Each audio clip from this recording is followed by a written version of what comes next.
Hey, what's up, randos? Hope everyone's doing well. Coming at you with my next video. If you don't know who I am, my name is Nothing at Random, or Aaron. I'm a Central Ohio motorcycle rider.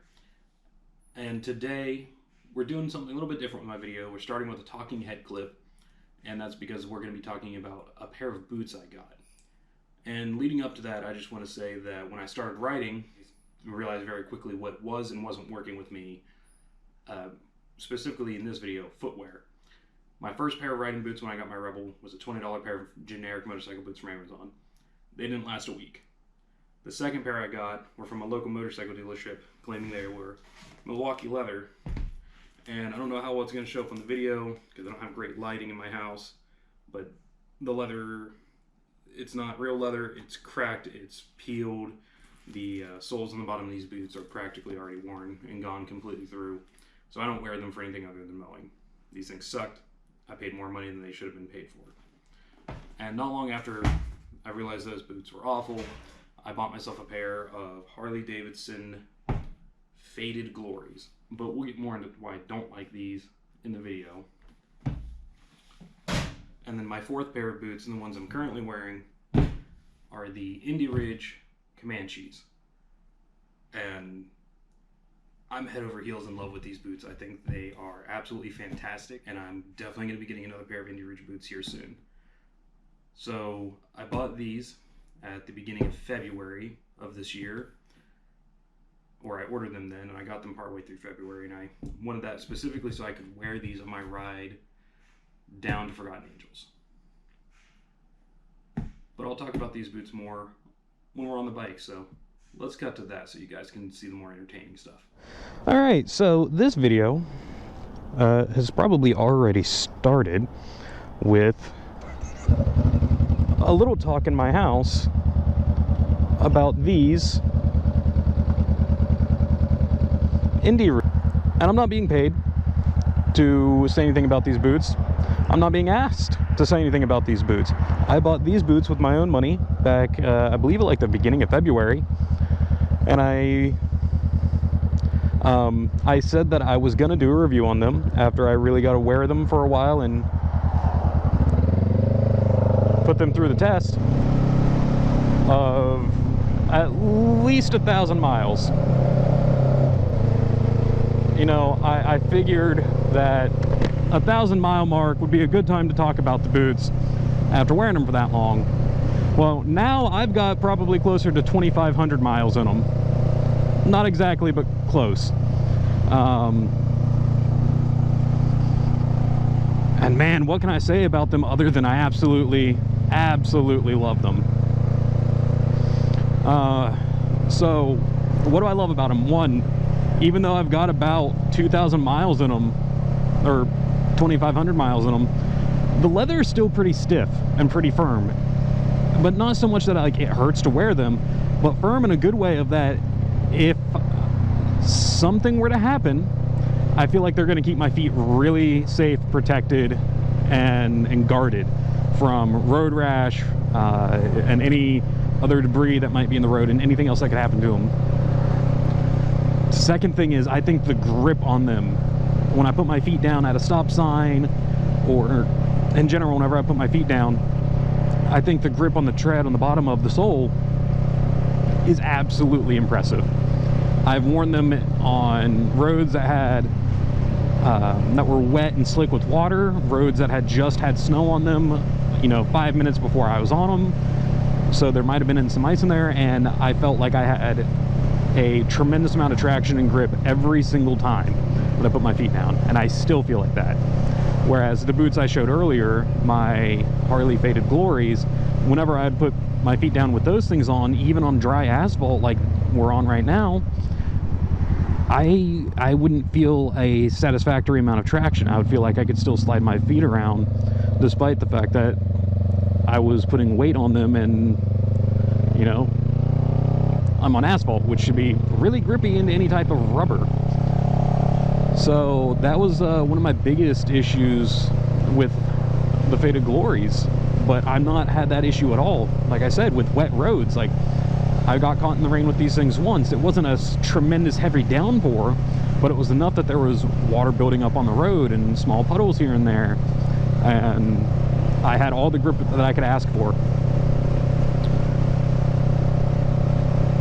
And so far, they've held up really well. The only real amount of wear that I've noticed on the outer parts of the shoe after about 2,500 miles is on my left one. I've got some marks from shifting on mostly Nicole's Harley when I was riding it. And there's just a little bit of wear on the leather besides the marks. And that probably could have been circumvented, or sorry, that probably could have been prevented had I been an intelligent human being and treated the leather, you know, done what Rainey suggested at the camp out, which at that point it was much later, but getting some leather oils. I think he said specifically he uses a mink oil, and he sent me the videos from his own channel showing how the process is done. And I still need to do that. I still haven't. That's on me. That is on me. And in the cold weather, it's a nice low 60s day here today. I think it's like 63. But I rode these things when I was riding in 20-degree weather, and my feet still got a little cold, but it was 20-degree weather in the north. That's a moist 20 degrees, which just really eats away at anything. But had I, again, oiled and treated the leather of my boots, that would have kept a lot of the moisture and a lot more of the wind out, and I probably would have not gotten frostbite. So again, that isn't a fault of the boots, that is a fault of me for not treating the boots like I should have. And I know someone has made the comment that, well, if you're paying that much money for a pair of boots, they should come pre-treated. I disagree with that. I think that because we're getting such a high quality product for these boots, they're $185 for the Comanches, as like market value, not including tax, shipping, and all of that. I would have gladly have paid, now that I've had these and worn them for 2,500 miles roughly, I would gladly have paid $250 plus roughly. I would have paid up to about $250 for these. Now, if these were boots that came up higher, like, I mean, they come up well over my ankle, and I really like that. But if they would come up even higher, be more like a your regular style of work cut boot, and they were this amazing, I would easily be willing to pay up to like $300 for a pair.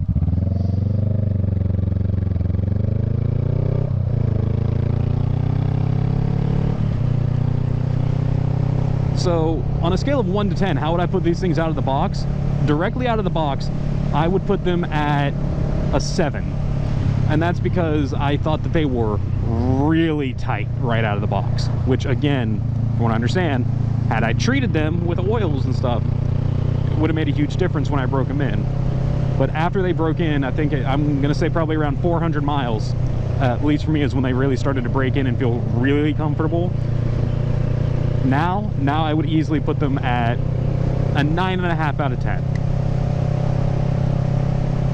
If not, you know, I'm not going to be nice enough to just say they're a 10 out of 10. I'm going to say they're a 9.5 out of 10, simply because if I say they're a 10 out of 10, then there's no room for improvement, and I am a person that believes any and everything can be improved. But I am absolutely head over heels in love with my Indy Ridge Comanches. I love the way they look. I love the way they feel. It's just, the only complaint that I can say about them right now is 2 things. These are the only 2 things I can say about these boots that I do not like. Number 1 is in the heel part of the inside, there's a red leather that's got a very strong red dye in it. And if my feet get really sweaty, that red dye comes off onto my socks and my feet. And I now have some socks that have nice big red splotches on them. But honestly, they're socks. It's not a big deal. So that's like the most minute thing ever. The second thing is that after spending the entire camp out in these boots, in these Indy Ridges, I didn't wear shoes, I didn't wear flip-flops, I only had my Indy Ridges. So I was in them the entire camp out when I was wearing footwear. And the one thing I did notice is after about being on my feet for about 5 or 6 hours in them without really like stopping to sit down and rest, just being on my feet and in these boots for about 6-7 hours, they'd start to get a little uncomfortable. The bottom of my feet, the soles of my feet would start to hurt because there wasn't really any arch support on them, but I can easily get inserts to put in there and that'll fix it. So my 2 complaints aren't even anything really about the boot, it's just things that you would deal with anything. You know, any boot that you're gonna wear all day, you want to make more comfortable, you get comfortable inserts for. I could have done that, I didn't. But I really wanted to stress test the product to find just, you know, where everything is with it. And honestly, I'm probably gonna get another pair here in about another month or so for summer. I'm looking at those, the black ones with the tan soles. The Crossfields, I think is what it is. I think that the Crossfields will make a really nice summer boot because they're perforated. So you'll get a little bit of breeze through the material, which will help on those days when, believe it or not, Ohio does get up in the 90s. Whereas these, I think, might get stay a little warm.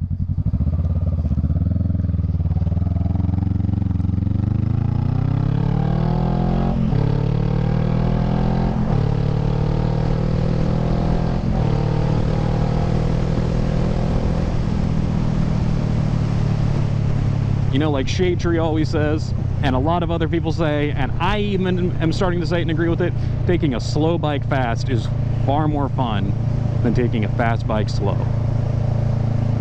So the Indy Ridge boots, do I think you should get them? Do I think that you should pay the $185 plus shipping and tax?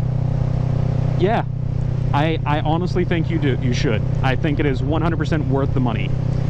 I think everything about these boots is worth the money. I mean, I don't know what else to say about them other than I'm just absolutely in love with these boots. These are now the 4th pair of motorcycle boots that I've gone through, or that I've purchased since starting to ride in 2021. And they have been the ones that have so far made me the happiest, and I have felt the best in and felt the safest wearing. If for some reason you see this, Steve, you know, of Indy Ridge, thank you for making a quality product that I am now a very firm believer in, and I cannot wait to get another pair of your boots to wear. You know, I really don't know what else I can say other than they are a quality product. I'm in love with mine, and I cannot wait to really keep wearing these things, breaking them in more and get them even more comfortable, and just, they look fantastic too. Yes, so Steve, again, thank you. Thank you so much for making a quality boot.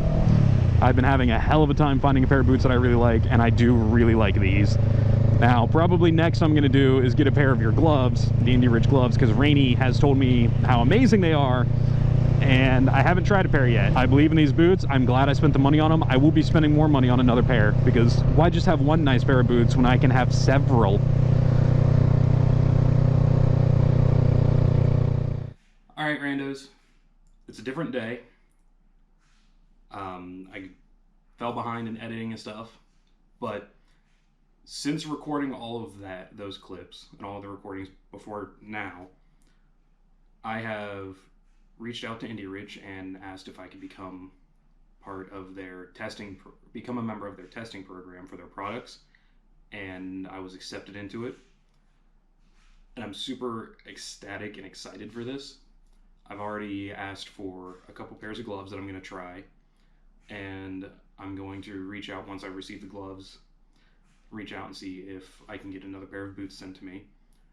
And I'm just excited for the opportunity that's been put before me to get these products, test them, give my honest feedback. So if you've stuck around this long, thank you, love y'all, appreciate y'all, and I can't wait to see you in the next one.